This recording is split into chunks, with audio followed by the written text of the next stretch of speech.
Hello and welcome to What's Next. It's the Indy NXT Road Series here from Autodromo Internacional Algarve, better known as Portimao, given its location in the Portimao region of Portugal, right alongside the ocean. We are here for round number 4 of Season 2 of 2026 here for our first trip here to Portugal. It's going to be an interesting track. It's kind of what I like to call hilly Catalunya that we saw last season here in Indy NXT competition. Sophie, this is a very distinct track in its own regard. Yes, this is a track most known on the service for its Portimao 1,000-kilometer special event that's run in the Proto GT series later this August. But it is a very interesting and very technical track. Unlike a lot of modern European circuits that kind of have this like cookie cutter Herman Tilke feel to them, this track has a lot of personality, Jacob. A lot of undulating corners, a lot of high-speed technical sections, but also a lot of heavy braking zones and a lot of passing opportunities. So everyone's going to have a very interesting challenge with these Indy NXT machines. Yeah, we're riding outboard with Andre Castro. Of course, no stranger to the Indy NXT Road Series here in its running so far. He's navigating the far end of the course here, kind of the hillier portions of it, if you will, as he navigates the final left-hander on the course to head to the first right. This is a rather tricky corner. It's deceptive. Got to tuck in very tight to the inside here as you work your way to a high-speed, flat-out final corner. We'll ride on board with the driver of the number 2 for his first of 2 qualifying laps as he heads down the front straightaway here from Portimao. And the big headline feature of this front stretch is it kind of dips down into this opening corner here, Sophie. Yes, it's a major downhill run into this major braking zone here. You want to carry as much apex speed, though, even though it is a braking zone. It's still pretty high speed until you get to that hairpin that Andre's navigating through now. And then you have that uphill left. Car gets really light over the apex there, and you can really mess yourself up, run wide, or even snap the car around if you're not careful. And then there's another heavy braking zone here. Excellent passing opportunity if you're able to get the run. And then we get into some of that tight and technical and flowing hilly section. Yeah, he'll navigate the right-hander here into another one here and then go up over the crest of a hill, in which you'll kind of see he'll crest this hill, and then the track falls away immediately back down the hill, left back up the hill into a blind double right here. You'll see the first apex here. Second one is there, and he'll descend back down the hill and immediately come back up. It's quite the roller coaster here through the middle sections of the course. Very tight left-hander here, the final on the track. We'll navigate to another very tricky, tight right-hander here before we start making the long run down through the final corner as we exit this turn here. We'll work our way tightly to the inside of the track here for the final corner, work our way down the front straightaway with Mr. Castro. He'll work his way up the slight incline here, get onto the front straightaway, put in his first of 2 laps. 131, and no surprise there. 275. Yeah, no surprise there. He goes top of the sheet as he once again goes into that heavy braking zone there for turn 3. Gonna climb back up that left-hander to finish off the first sector, then go down this medium length straight down the hill again into a heavy braking zone.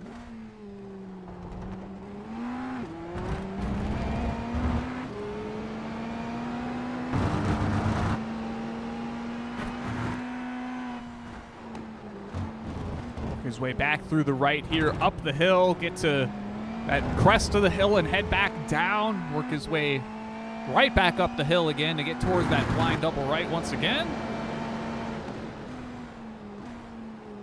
You see very tight to the inside curb through that second corner there. He'll use as much of the track on the left as he can, stay nice and tight through the left-hander up the hill.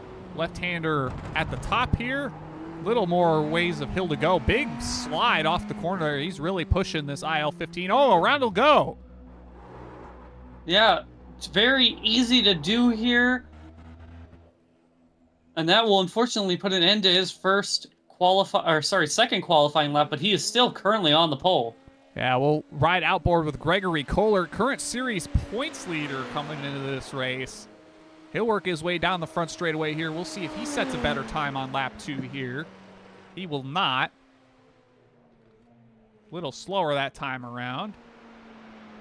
Seeing a number of new names and new faces in this race here tonight. We've got 23 cars on tap of a maximum of 24 here in the Indy NXT Road Series. Be interesting to see how each and every one of them makes it through this race. This was, of course, one of our potential rain rounds this season, but as you'll notice, this track is bone dry. No rain on the schedule for about another hour from the session start time here, so it's unlikely we see any precipitation impact tonight's running. You see the likes of now one-time Indy Open Series winner JT Smeaton lining up currently 3rd on the grid. We'll see how everybody else gets on. He has already invalidated his 2nd lap, I believe, because he had a moment through that uphill left at the end of the 1st sector and ran wide, and that will give you an off track. So Smeaton is still on it. Maybe he just didn't see the 1X, or maybe that's no longer an off track, Jacob. But the Thai American driver still on the move around this circuit here in Portimao. Yeah, he's continuing to circulate in that Nexus Esports machine. See if this lap counts for him or not. Nonetheless, it's probably just a good idea to get an idea of how this car, how this track put together kind of evolved. We already saw Andre Castro, who currently sits on the pole, have a bit of a spin on his 2nd lap. So I think it's really going to become a matter of who can keep their car pointed in the right direction and stay in contention for the entirety of tonight's event. Yes, and this is a track where there's not always a good visual reference. You mentioned it in your lap guide, Jacob, that there's a lot of blind corners here. And yes, indeed, that lap from JT Smeaton did not, unfortunately, count for him. However, like you said, a lot of blind corners here, so you don't have a lot of good visual references. And so if you're really not prepared for it, if you really aren't dialed in, you could find yourself running wide, carrying too much entry speed and losing the rear, or all number of different kind of mistakes you can make as a driver. So it's really a driver's track, and it also, again, like you said, just invites mistakes that could cost you track position. Yeah, and I think a lot of that's just down to how much undulation, and even in the corners that look flat, it's kind of deceptive like we've seen at the likes of Adelaide in recent times. There's just so much of this track that really just doesn't cater to traveling through it with as much, I guess, agility as these drivers are trying to take. And these IL-15s around here, obviously we've got the horsepower to make the most of these straightaways around here, but these really tight hairpin corners that kind of just swirl back and forth around this track is really where these drivers are going to be tested the most. Yeah, I suspect it's going to be in that middle sector where we're going to see most of the drivers run into some spots of bother. As we get set, qualifying is now over. We're going to move into the race here. Full pace lap here at Portimao, Jacob. So plenty of time to walk us through the starting grid, as well as maybe what else people can expect to see here on P1 Broadcasting. Yeah, we'll wait for a number of the drivers to get to the course here as drivers are getting ready to grid up here from Portimao. Of course, this track has played host to recent Grand Prix for Formula One. I don't recall the last year that would have been the case, but of course this track has a number of sports car events that take place at it over the course of the year. And we shall see how these IL-15 machines put on their best here from the course in Portugal. Start working our way onto the grid.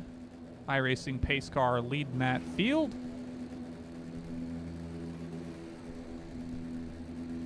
We've got ourselves a grid of drivers ready to take on tonight's event. And it'll be none other than Andre Castro, the black belt driver that he is, leading the field to the green flag, 131.275. He'll be alongside current series points leader Gregory Kohler in the 2nd spot. You've got JT Smeaton lining up in 3rd for Nexus Esports, fresh off his win from the Miami International Autodrome in the INDYCAR Open Series, alongside William Lindbergh in the 4th spot. Chris Wetz will line up 5th in the number 6. Brian Thompson will line up 6th in the number 10. Rod Eskew making an appearance in his rather iconic, at least to me, light orange, yellow, and white machine, or I guess maybe that's just the sun reflecting off the sides of it, but he's here ready to go from Portimao. got Jeffrey Pete in the 8 machine. He's got Reese's on that machine. Now I'm getting hungry. David Cohn, he'll line up 9th in the number 12. Harrison Reuter will line up 10th in the number 8, sporting that HMD Martini livery that I believe Nolan Aller had run last year. We'll get to the likes of Rogue Racing's Ty Keela in the 5 machine, starting 11th. Sean Kennedy in 12th. Jason Pregazer will line up 13th alongside Jesse Carr. Samuel Richards will be in the 15. Nice red, white, and blue scheme for him. Gerardo Montero sporting an Apple scheme, kind of an old school Apple design on there. We've got John Scarfy, who will line up 17th in the 13 car. Donald Gibson in the 21. Steve Spencer and Nicholas Lebudzinski will line up in 19th and 20th. Then we work our way to the final couple starters here tonight. You'll have Colton Sorrell in the 21. Waffle House on that car. Now we're really getting hungry. And Haku Leah will start 22nd ahead of Michael Grobersick, who I believe is going to start from the pit lane. Not sure where his car is at, but we'll get ready to get these machines unleashed onto Portimao, ready to go for 14 laps of Indy NXT Series action.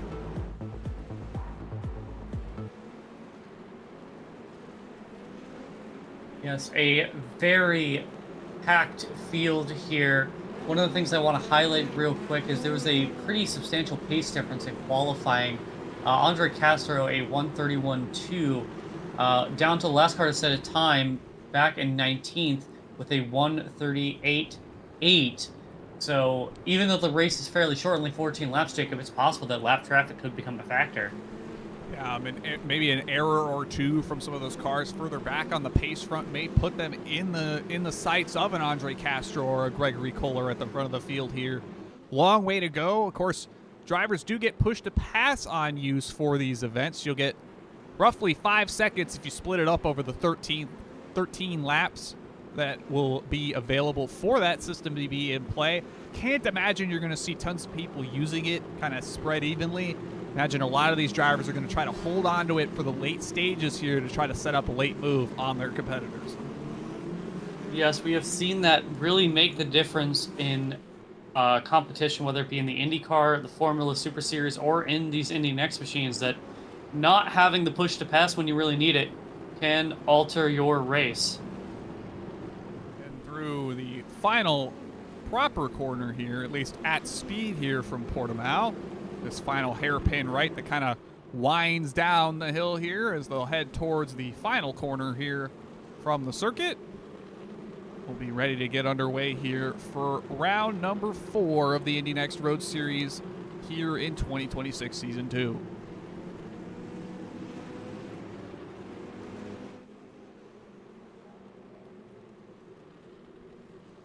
The Porsche pace car going to be pulling off any moment now as they round the final corner, going to then go up the rise and get ready to take the green flag here at Portimao. Field in the control of Andre Castro.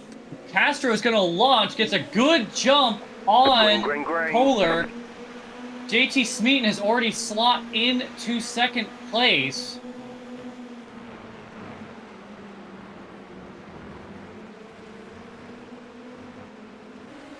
Smeaton and Kohler side by side through the opening couple of corners here. Smeaton edges ahead, but he'll be put on the outside for the left-hander here as they head towards one of the main straights here.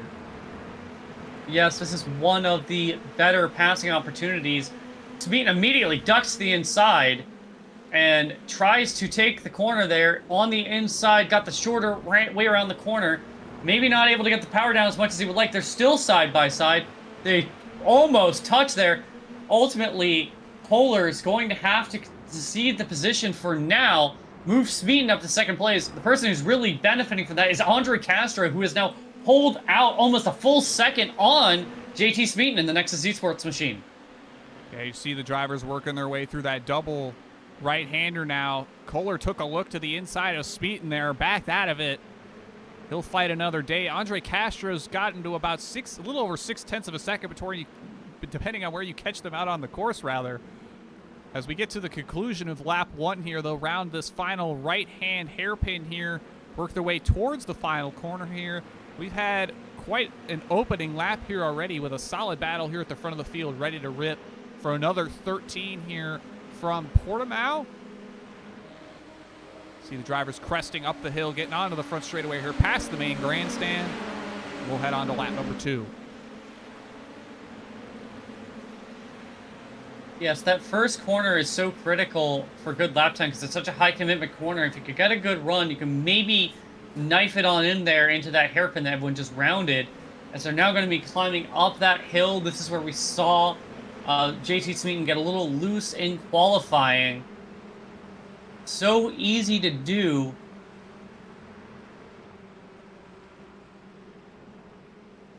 Further back in the field, in the fight for the 11th position between Samuel Richards and Jason Pritzker, both cars nose to tail into the hairpin there.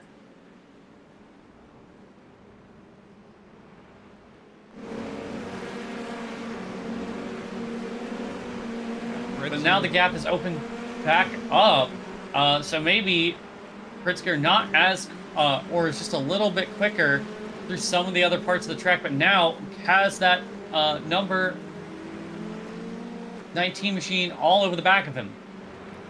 Yeah, Richards kind of get close to the back of that number 11 machine. There might be a little bit of wing damage potentially on the left side of the rear wing on this 11 machine. Not quite certain on that one. Might just be the sun reflecting at odd angles. We'll keep an eye on that for Jason here as he runs along in 11th in that number 11 machine. Well, I do not see any damage. Further up the road in 9th place is Ty Keela, who in chat said he just bought the track like 20 minutes before the race and is just winging it. And so far he's doing a good job with the minimal experience he has. Yeah, of course, Ty, no stranger to Formula One tracks or the Indy NXT machine here on the road side. Heck, he's an Oval Series winner. We'll give him credit for that one as well, but he's making the rounds here in the next road series at Portimao. I mean, there's no better way to learn the track than to hop in and race it, that's for sure, and he's making the most of it here, fighting for spots inside the top 10. Wouldn't be surprised to see him make up some more ground as this race progresses. Yes. Another group of cars, including Ty Keela, that is pretty close together here, is Rod Eskew making his series debut. Then you have Harrison Reuter. They're very close. And then depending on the part of the track, Jeff Pete and Ty Keela are also right there. Also to note here, Andre Castro has gone purple. With a 1:31.2 for Andre Castro in that Guinness machine. Yeah, Castro stretched out to a little over 0.8 over JT Smeaton in that second spot. He holds about a half-second gap to Gregory Kohler behind him. Then you've got Lindbergh, Wetz, Eskew, Reuter, Pete, Keela, and Carr rounding out the top 10. You've got 18 cars still circulating here, some of which are well adrift of the field now, as I believe Gerardo Montero is about a minute and change off the leader here, so it won't be before too long that Andre Castro is going to make contact. Yeah, he's already making contact because Montero has just spun, and Andre Castro, he's just trying to let them through, and that's going to hold up JT Smeaton. In fact, JT Smeaton I think just tapped him. Yes. What a bizarre moment, and now he is still between JT Smeaton. Thankfully, Montero now is letting him through, but that's got to be frustrating because that's now got Kohler on the back of Smeaton, and the gap is 1.2 seconds because of that contact there. Yeah, and I think the big thing that Smeaton's going to be kind of shaking his head about is that's going to put him well out of the draft window that we tend to see in these cars from Castro, and that's going to put the advantage towards Kohler, who will get the draft down the straightaways here. Yes, and another thing going on track is, again, that pace disparity in the middle pack. Everything's just bunching up again in the middle sectors. But right now, let's see what JT Smeaton can do. It looks like he's pulled out half a second on Kohler already. Castro, though, once again, smiling in his helmet, when he looks in his mirrors. Given all of the battling and awkward positioning has done, for to hold up JT Smeaton. We see Kohler really closes up in that braking zone, but then it immediately kind of evaporates on exit. Kohler maybe is just pushing that entry just a little too much. Yeah, we've caught Ty Keela now past 2 cars within 2 sets of corners. He passed Jeff Pete through the closing couple of corners that last time by, made it past Harrison Reuter heading off into turn number 1. He's closing back towards the rear wing of Rod Eskew for the 6th spot. Yes, and we're currently seeing Jeff Pete on the inside of Reuter. Did not get the drive off the corner. Now Reuter is going to have the inside line going into the next corner and should maintain the position, though Pete is hanging tough in that Reese's machine on the outside. But ultimately, the 8 car is going to stay in 7th place. Or sorry, 8 car is in 8th place, rather. Pete's looking for anywhere he can put that machine to maybe garner a bit of extra momentum around that number 8 machine of Harrison Reuter. If he's going to find a way, he's likely going to find it heading through the opening set of corners here as they work through the final couple of hairpins here to set themselves up for that long run down to turn number 1. Yes, the draft in this car is particularly powerful, especially on these long straightaways. So if you can stay in that envelope, you're going to find yourself getting pulled along, and that's really, as we notice here, Ty Keela is really starting to close in on Rod Eskew as they go down that front straightaway. Pete makes the move on Reuter into turn number 1. We catch that. We'll see if he can fend him off through the slower speed sections of the opening portion of this track. They'll navigate that first proper hairpin there, work themselves back up the hill towards this stretch down towards another hairpin at the bottom of this hill here.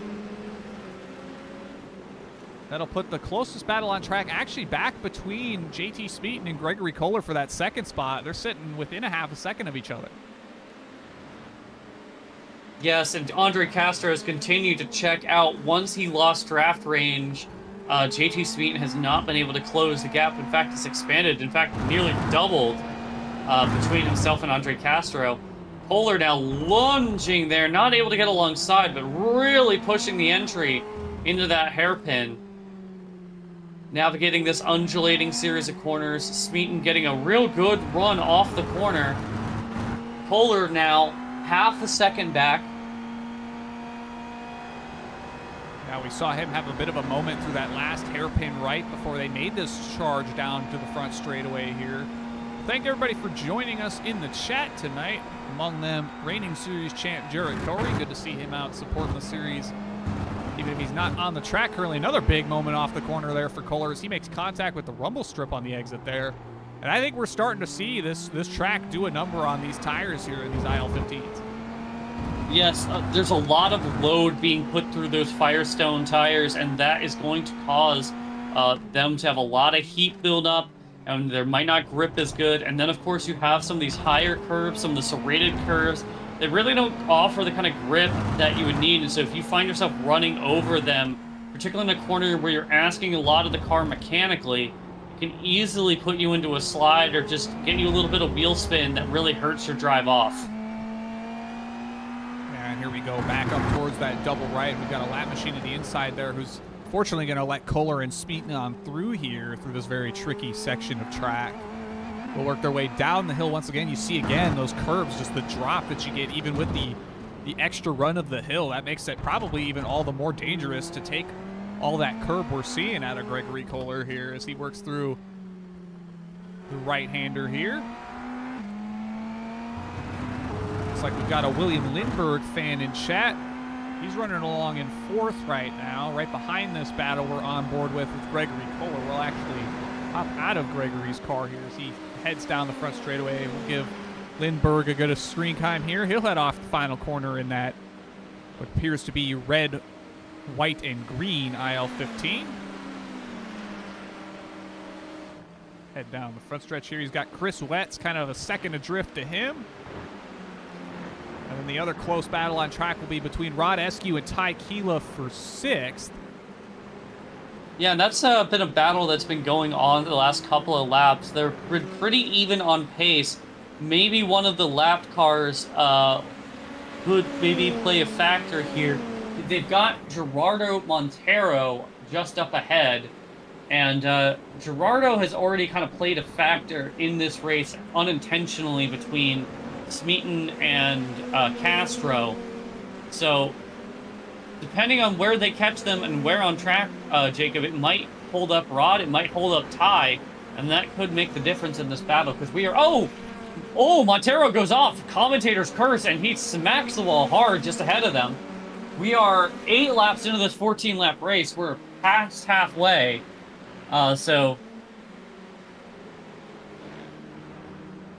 Plenty of time still for Tequila to make the move, and plenty of time for Rod Eskew to maybe find something and pull away. Yeah, last time by, Rod ran a 133.590 to Tequila's 134.051. Obviously, if lap traffic played a bit of a factor there, that may have impacted Ty slightly more than Rod here, as these cars continue to circulate. That last time around, Andre Castro, 132.462. JT Smeaton about 0.3 of a lap faster, so that could turn into something late in the going should Andre struggle with the pace longer term here. As we get to 6 to go here. Yes, and the gap has closed again. Gregory Kohler maybe has reset here within a half a second of JT Smeaton as they enter the heavy braking zone here. Kohler really good on the brakes, is able to really close it down, but just doesn't get the kind of drive off that Smeaton has been getting. Well, someone who is getting a good bit of drive is Tequila here. He's closed the gap a couple tenths just this time around. He sits within about 3 to Rod Eskew ahead. It would not surprise me to see a move imminently here from the driver of the 5 machine. Yes, Tequila, no stranger to both tracks like this, as well as Indy NXT machinery and all kinds of Formula cars. You name it, Tequila is probably willing to jump in and drive it. I don't know of a driver that does as many diverse series, other than maybe you, Jacob Collins. I certainly know how to wheel a Legends car, whether that be on road courses or dirt. Throw me on an oval every once in a while. I can do some damage there as well, in the good variety anyway. So, still watching the battle for 6th here. Actually, it looks like the battle for 9th as well is getting under a bit of heat here as Jesse Carr's looking to hold off Harrison Reuter. I believe Jesse's made the pass on Reuter as Reuter is... Oh, he'll go off. Carr will go off. That'll move Reuter up to 9th. Now Carr will be under fire from Jason Pregzer, I believe. Or no. Is that a lap machine he's got behind him? No, that's... Yeah, that is the lap machine of Brian Thompson. Thompson ran into some struggles early and has found himself a lap down. Pritzker is well adrift of them by about 8 seconds. Saw the conclusion of Tequila looking to the outside of Rod Eskew through turn number 1. That's the closest that battle had gotten. Battle for 2nd is heating up as well as Gregory Kohler is closed into under 4/10 on JT Smeaton. We'll catch that battle now. Yes, and he makes a very aggressive lunge there in that complex sweeper. Smeaton gets a better run off, but is going to have the outside through that first high-speed sweeper. They're still side-by-side into that hairpin. Smeaton goes for the over-under, but again, he's going to have the outside line here. Kohler can't quite square up the corner, maybe can't quite carry the speed, as the next corner is that high-speed final corner here. Smeaton's going to have a big run, especially with the help of the draft. Yeah, big Curious to see if he gets on the button, Jacob. Yeah, he got on the button on the exit of that right-hander there. He'll tuck to the inside, ultimately tuck back in line down the front straightaway here. Maybe try to size it up for the end of the straight. Here he comes to the inside. Yep. The Nexus Esports machine easily able to pull away until they get to the corner there. Smeaton just not quite as brave as Kohler. Kohler really brave on the brakes. Runs wide. They're going to be side-by-side through this high-commitment corner there. Smeaton backs out. Discretion, better part of valor. Yeah, he'll Curious to see ultimately if live he to goes fight for another day. Into the hairpin. Gets the move done. So he has retaken 2nd place from Gregory Kohler. And once again, Andre Castro is streaking further away. Kohler tries to make the same move again. Not able to get the drive off, though, and Smeaton again will hold on to 2nd place, Jacob. This battle has remained hot as Speeton will opt for that same outside lane. He'll get crossed under a bit better this time, heading down the hill. Left-hander makes the nice, clean move to the front of Kohler there, as Kohler will run deep. Yeah, really deep. Loses a lot of ground and gives JT Speeton a little bit of a reprieve. And again, Andre Castro probably smiling in his helmet. He's seen the gap go from like 2.5 seconds almost to 6 now. Yeah, this battle behind him has done him a lot of favors over the course of the running here tonight. This gap's kind of settled out now as Speeton pulls about half a second ahead of Kohler. Has about a 12-second advantage on the push-to-pass, too. We haven't actually looked at the numbers for that just yet. We'll do so now. Speeton done 29, Kohler 17, Castro on 40. Oh, Kohler! Oh, Speeton goes around! Speeton goes around! And that gives him the black flag as well. Did he use too much of the runoff areas on the course over this race? I was about to say that, Jacob, because I noticed he had been really running wide in some of those high commitment corners.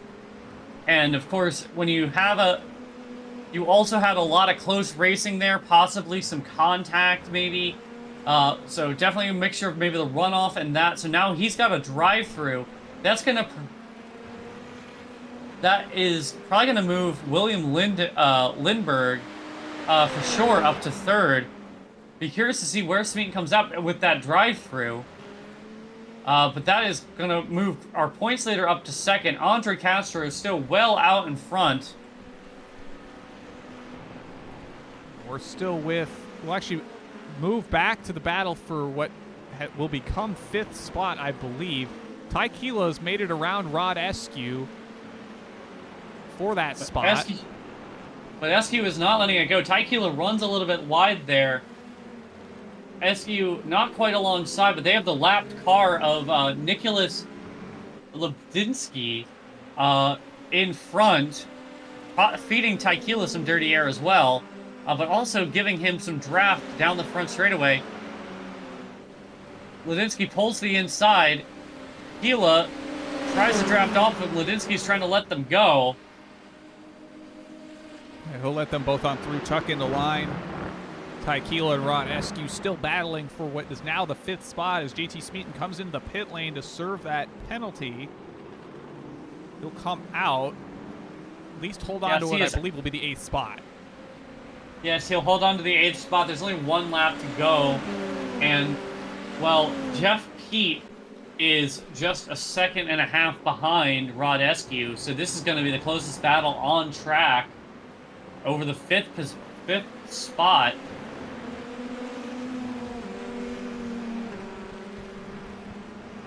This is one of the things, a lot of these newer tracks in iRacing is they have a lot of tight track limits, with the exception of some of the street courses naturally.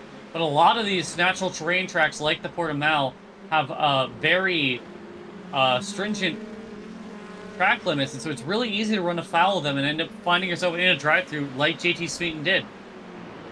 Yeah, and Andre Castro will take the white flag. We'll watch this battle for 5th continue here, but we'll make sure that Andre gets a bit of screen time as he's put on a dominant race so far.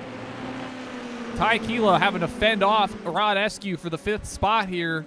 Drivers of the 5 and 4 machines tonight, they're on the button, getting down the front straightaway here, getting set up for the final lap. The Dragon has been summoned. Yes, Ty Kila weaving, trying to break the draft. Rod Eskew gets right up on the gearbox. Ty Kila gets a little squirrely over those curves.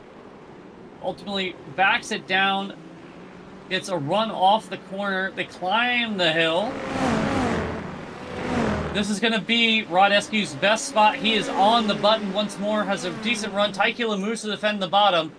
Rod Eskew tries to send on the outside. Can't quite do the crossover. They touch a little bit. Bang wheels. Not quite able to do the crossover is Rod Eskew. And now is kind of stuck behind him in the section. Ty Kila gets a little bit loose. That gives enough for Rod Eskew to get on the inside as they go through this high-speed flowing section. gets that inside lane. He'll dive deep.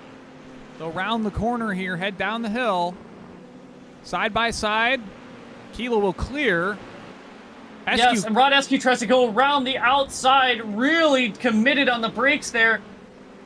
Keela squirming, trying to get the power down as they have one more heavy traction zone to go.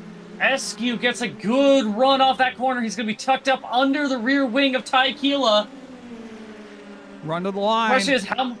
Yes, run to the line. Who's got the button? Who's got the draft? Ty Keela just snaking, squirming. Ty is going to get 5th place over Rod Eskew. Andre Castro is your winner. Gregory Kohler will come home 2nd. William Lindbergh comes home in 3rd. Chris Wetz was 4th. But the real star of the show for this end of the race was the battle between Ty Keela and Rod Eskew that decided 5th and 6th place, Jacob. Yeah, we'll run through the complete finishing results here as cars are still making their way to the start-finish line. Big field spread here in terms of the timing sheet. We'll run you through all 21 competitors, rather, that made it to the finish here tonight. It will be Andre Castro winning the race over Gregory Kohler, 5.399, the margin of victory for him here this evening. William Lindbergh will round out the podium. Chris Wetz, Ty Keela, alongside Rod Eskew, Jeff Pete, JT Smeaton, Harrison Reuter, Jason Pregzer will round out the top 10. You have Samuel Richards, David Cohn, John Scarfy, Colton Sorrell, the first car 1 lap down. Nicholas Lebedzinski will be 15th ahead of Brian Thompson. Jesse Carr, Gerardo Montero, Sean Kennedy, Hakulia in 20th. And then Steve Spencer, Donald Gibson, Michael Gobersick will be the last car here this evening. I don't know if Gobersick made the start or not, but he's on the timing sheet nonetheless. We'll see if we get anybody into the interview room for tonight. I believe I see Andre down there, so there's Gregory Kohler as well. We'll actually start with Gregory since he's P2 here tonight. We'll actually get William Lindbergh's machine up on the screen for a brief moment. If he opts to join us, we'll get him in here as well.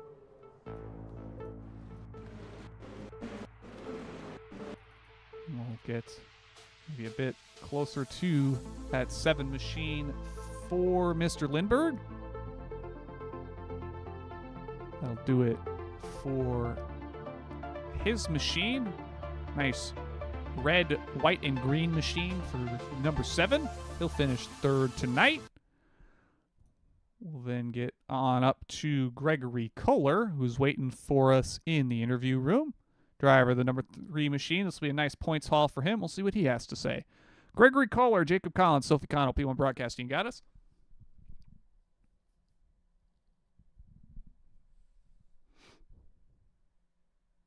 You are on mute, Gregory, if you were speaking.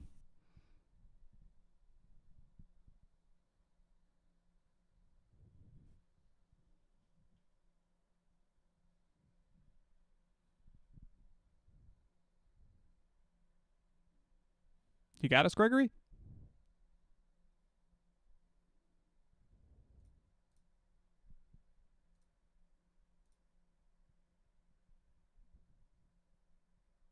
I believe maybe some technical difficulties are happening for Gregory Kohler. Yeah. We'll get Andre Castro at least up on the screen here for a brief moment and see if Gregory can sort his issues out. I thought I saw Andre waiting for us, but then he abandoned us in our time of need.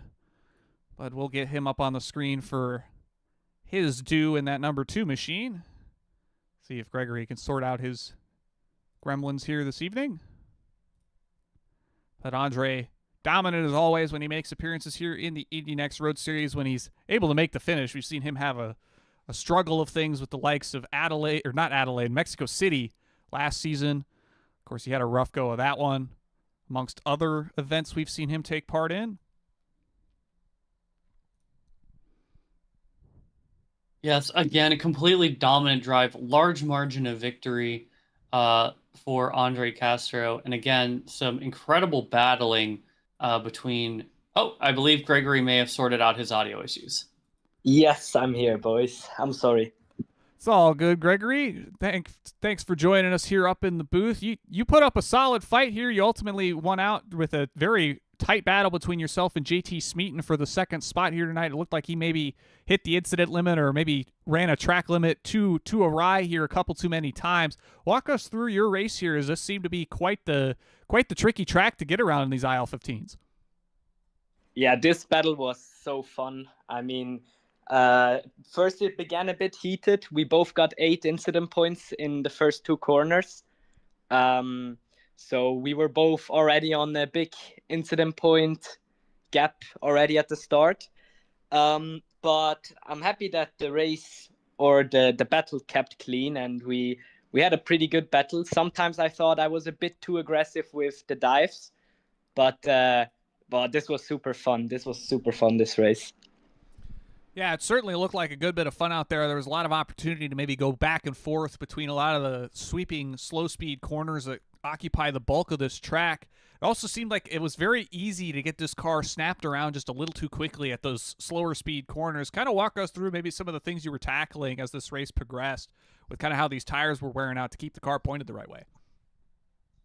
After, I think, 2 laps of battling, my tires were like already almost gone.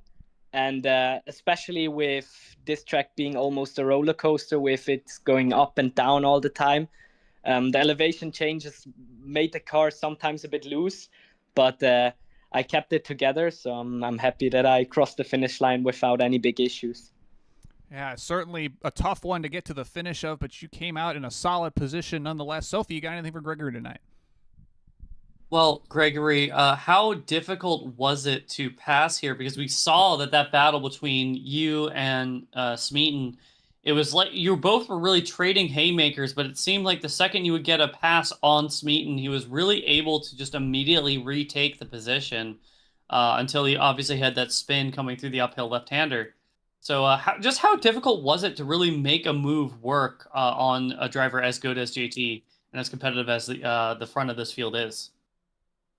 During the battle with him, I realized that he's more working on the exits of corners, and I was more taking more speed into the corners. So a lot of times he made like an over-under on me, or he got the better exit afterwards and then got me back on the straights. So this caused me a bit of issues. I think I got a bit lucky with his spin, but I would have loved to continue the fight and see if I had a chance to maybe beat him. It was certainly quite the battle while it lasted, and ultimately you came out on top of it. Solid points haul for you this week, I'd imagine, as you currently lead the point standings in the Indy NXT Road Series here. Friends, family, sponsors, anybody you'd like to shout out? Gregory, floor is yours. Shout out to my friends. Well, we'll thank your friends for potentially joining us and tuning in here this week. We'll hopefully catch you out next week as we head to the streets of Long Beach. I will be there, boys. And that'll do it for Gregory Kohler. He finishes second tonight. I believe that's all we're going to get for podium interviews this evening. We'll show Andre Castro up on the screen once again. And we'll run, or rather show off the finishing results here if we can get them back up on the screen here. It will be Castro at the top, along with the rest of the field. Sophie, we had ourselves quite an interesting race, all things considered. That battle between Ty Keela and Rod Eskew playing all the way up until the checkered flag. You saw the battle between Smeaton and Kohler ultimately come to a head with Smeaton's spin off the uphill. And it was quite the tricky track and tricky race that we saw these drivers navigate tonight.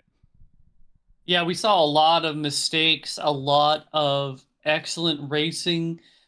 This was a track that really challenged the drivers, and it's one that I wish we had a little bit more popularity to it, because it's obvious that it really was challenging a lot of people, getting people to have to think about what they were doing in the car. I mean, you heard it from Kohler himself that he was really pushing the entries, and that was making passing difficult because you also had to focus on the exits. And so you start to really see the difference in people's driving styles and what they prioritize at a track like this, and that makes for some very compelling racing. Yeah, I certainly would love to see this track make a return later on down the line in this series. It proved to be a great racer. I've had myself a good bit of fun racing this track, and the likes of, say, the Ferrari Challenge car. It's actually the first track I raced the Ferrari Challenge car in. It was a good bit of fun to get that machine around here. I could only imagine the likes of the IL-15s around here, really ripping full song on those 4 cylinders down the front straightaway here.